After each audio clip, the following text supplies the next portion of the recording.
Olá pessoal, bom dia, boa tarde, boa noite a todos os senhores que são inscritos no nosso canal Anotações de Processo Civil. Se você ainda não é, eu sou o professor Arthur Vieira e depois que eu concluí o meu doutorado em Direito Processual, eu resolvi me dedicar a esses veículos de comunicação para que eu pudesse transmitir aos senhores conhecimento jurídico de qualidade e de forma gratuita. Aqui eu vou pontuar o meu e-mail de contato para que eventuais interessados possam estabelecer um contato mais direto. Inclusive, nós podemos eventualmente considerar a hipótese de publicar um artigo científico em conjunto, tá certo? Bom, gostaria de pontuar também com os senhores o nosso canal no YouTube. Se você ainda não é inscrito, basta clicar no ícone do livro que fica no canto inferior do vídeo para que você se inscreva. Sugiro também que você clique no ícone do sininho para que você possa ativar as notificações dos vídeos que são constantemente disponibilizados por aqui. Gostaria de apresentar também aos senhores a nossa plataforma acadêmica, arturvieiracursos.com.br, arturvieiracursos.com.br, onde os senhores encontrarão cursos online de modo gratuito, inclusive com a emissão de certificado válido em todo o território nacional. Tá certo? Então, após a pausa, nós vamos tratar do vídeo de hoje. Então, meus amigos, dando continuidade ao nosso curso de processo civil, mais precisamente no módulo aqui de tutela cognitiva, o procedimento comum da tutela cognitiva, nós estamos analisando o capítulo das provas, teoria geral das provas. Eu quero hoje falar com os senhores sobre o ônus da prova. Quero delimitar com os senhores no que consiste esse ônus da prova. Bom, vamos lá.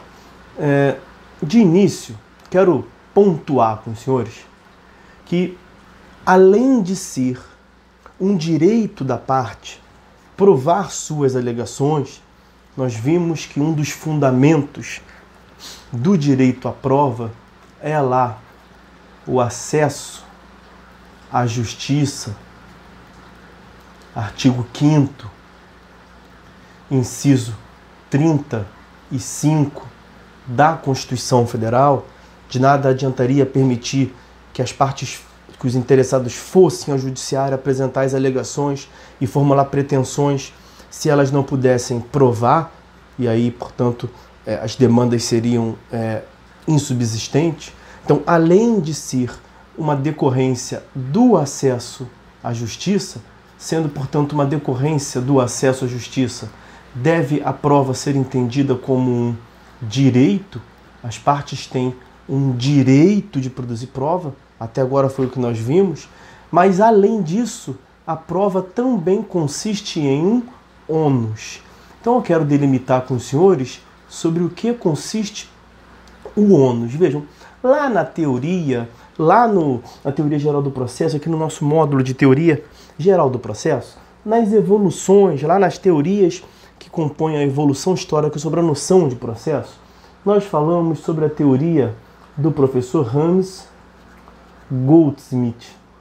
E ele apresenta uma teoria que é a teoria da situação jurídica, que defende uma relação dinâmica, um dinamismo na relação jurídica, e afirma que entre os sujeitos que compõem a relação jurídica há um feixe de relações, há diversas situações jurídicas distintas que podem se manifestar, e aí ele fala que os sujeitos podem se manifestar por meio de poderes, deveres, faculdades, ônus e sujeição. Veja, está aqui, portanto, o ônus. Ônus é uma das situações jurídicas que a parte pode vir a ter que se submeter no processo. E no que consiste o ônus? Bom, ônus é toda aquela espécie de conduta que a princípio seria facultativa. Então aqui nós já temos uma primeira distinção em relação aos deveres, por exemplo. Ônus é diferente dos deveres. Ônus é diferente da sujeição, porque nessas espécies de situação jurídica, tanto o dever, algo é obrigatório, quanto na sujeição, algo também é obrigatório. O dever tem a possibilidade da parte não cumprir, mesmo sendo obrigatório, e aí ela submete a uma sanção. Na sujeição, não há possibilidade da parte nem descumprir, ela está sujeita àquela posição. O ônus não. O ônus é uma conduta que a princípio é facultativa. Mas veja, a princípio, portanto, está igual à faculdade. Até então, está igual à faculdade como situação jurídica. O que diferencia, portanto, o ônus da faculdade? É que tem uma vírgula. Ônus é uma conduta que a princípio é facultativa, mas, uma vez descumprida, em caso de descumprimento, o sujeito passivo, aquele destinatário do ônus, ele vai assumir uma situação jurídica de desvantagem.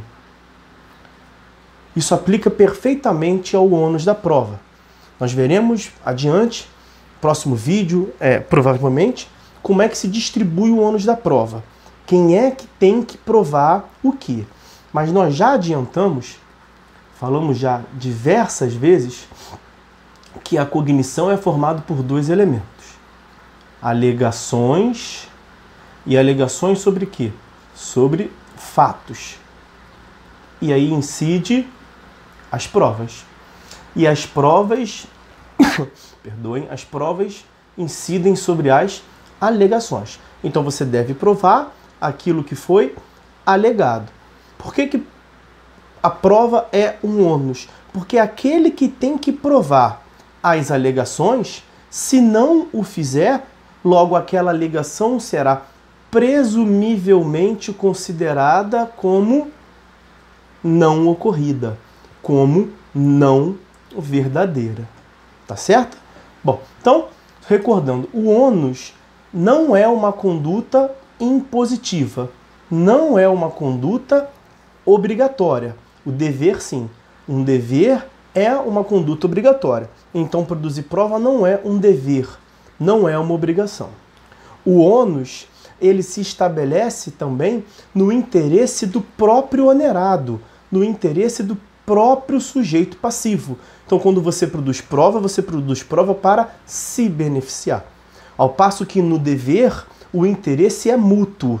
Pense, por exemplo, no dever de cumprir uma prestação. A parte, o sujeito passivo, cumpre a obrigação para não incidir a sanção sobre ela.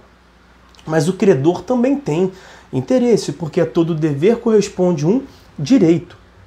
Então o sujeito ativo também é interessado. Este é um outro critério de distinção entre o ônus e o dever. Tá certo?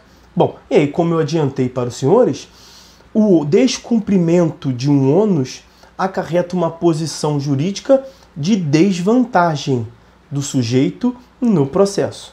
Ao passo que no dever, em geral, o descumprimento de um dever processual, como se comportar de acordo com a boa-fé e com a lealdade, é um dever das partes. Aquele que descumpre esse dever é considerado litigante de má-fé e responde pela sanção. Pode receber a aplicação de uma multa se for considerado ato atentatório à dignidade da justiça. Tá certo? Bom, e aí, a finalidade do ônus, meus amigos, a finalidade do ônus da prova é saber quem que deverá produzir prova sobre as alegações. E como eu mencionei aqui, sobre as alegações de fato. Eu já posso adiantar para vocês, nós vamos ver isso melhor na próxima aula, mas já posso adiantar para vocês que quem alega tem que provar. Quem alega tem que provar, mas isso será visto com mais cautela lá no artigo 383 do CPC. Então, a finalidade da estipulação do ônus da prova é determinar quem deve produzir prova sobre qual dos fatos que foram produzidos no processo. e caso a parte não se desincumba do ônus que sobre ela recaiu, produzir prova sobre um certo fato que foi alegado no processo, o juiz, portanto, vai presumir que aquele fato não é verdadeiro. Essa presunção, então vou destacar aqui para os senhores. Vejam, o descumprimento no ônus gera uma situação jurídica de desvantagem. E qual é essa situação jurídica de desvantagem? É a presunção. Presunção de não ocorrência daquele fato. Presunção de não veracidade daquele fato. Logo, nós já podemos acrescentar aqui um elemento. Na cognição, os elementos são alegações de fatos e provas ou presunções. Prioridade são as provas, porque as provas valem mais do que as presunções. Evidentemente, aquilo que está provado tem um peso jurídico maior do que aquilo que é presumível. Mas se não conseguir provar, a solução que o ordenamento jurídico traz é trabalhar com presunção.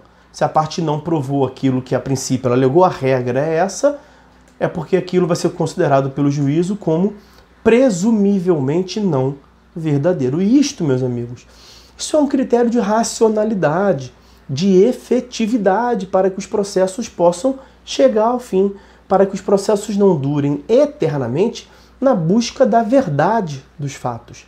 Nós falamos em vídeos anteriores, quando nós falamos em processo e verdade, é uma verdade possível, é uma verdade possível de se construir. E se em um certo processo não se chegar a esta verdade absoluta, não ficar comprovado a ocorrência, a gente fecha um sistema. É, portanto, uma regra de julgamento esta presunção. Uma regra de julgamento para fechamento do sistema. O juiz vai presumir que aquele que deveria provar e não veio a provar, a alegação de fato que ele alegou não é verdadeiro. Isso porque a resolução das controvérsias, a não resolução da controvérsia, ela é nefasta. Se os processos buscassem eternamente a comprovação dos fatos, a busca daquela verdade absoluta que na prática acaba sendo inatingível, isso iria gerar incertezas, indefinições e insegurança que são absolutamente prejudiciais para a sociedade. E aí, como nós falamos lá pelas características da inafastabilidade da jurisdição, que acaba sendo uma decorrência da garantia também do acesso à justiça, está lá no artigo 140 do CPC, o juiz não se exime de julgar. Então o juiz não pode deixar de julgar. Isto é uma vedação, então é uma medida de racionalidade. Racionalidade. Isto é uma vedação ao que se chama non liquer. Se o juiz não se sentir confortável depois de esgotadas as possibilidades de produzir prova e as provas não vierem, ele vai aplicar uma regra de fechamento, uma válvula de escape, vamos assim dizer, para que o processo possa chegar ao fim. E essa regra de escape, essa válvula de escape, essa regra de fechamento do sistema é a presunção. Presunção de que aquilo que está provado não é verdadeiro. O que é prejudicial àquele que alegou, aquele que seria beneficiado com a prova. Então, os fatos que não forem provados de uma vez por todas, em regra, serão considerados como presumivelmente não ocorrido, decidindo o juiz de forma contrária àquele que deveria ter provado. Daí se falar, portanto, que produzir prova, além de ser um direito, é também um ônus, porque se você não se desincumbir daquele ônus, você recebe do sistema jurídico uma situação jurídica desvantajosa, que é a presunção de não veracidade. Ok? Só para encerrar, deixar claro para os senhores que esta utilização da presunção, a utilização desta regra do ônus probatório, a utilização desta regra da presunção, fechamento do sistema, non liquer, ela deve ser utilizada pelo juiz como a última ratio, ou seja, como a última medida. Ele deve buscar estimular as partes à produção de prova. Nós vimos, inclusive, que os juízes possuem poderes instrutórios, que os juízes podem determinar a produção de provas de ofício. Mas, se depois de todo o esforço não for possível, mesmo assim, estar absolutamente convicto, ter formado o seu convencimento com base em elementos probatórios, aí nós não podemos deixar esse processo durando ad aeternum. O sistema trabalha com a presunção como regra de julgamento para complementar, portanto, a formação do seu convencimento. Tá certo? Bom, então essas as considerações que eu queria fazer com os senhores sobre o ônus da prova. Mas nós não acabamos por aqui, nós já tivemos uma noção do que seja ônus da prova. Na próxima aula, como eu havia adiantado, nós falaremos sobre a distribuição do ônus da prova. E aí nós veremos a regra, que foi isso que eu adiantei para os senhores, quem alega tem que provar, e está elencado lá no artigo 383, nos seus incisos.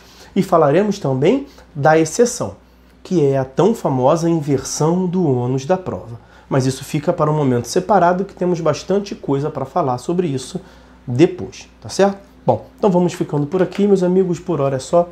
Fiquem todos com Deus e até a próxima.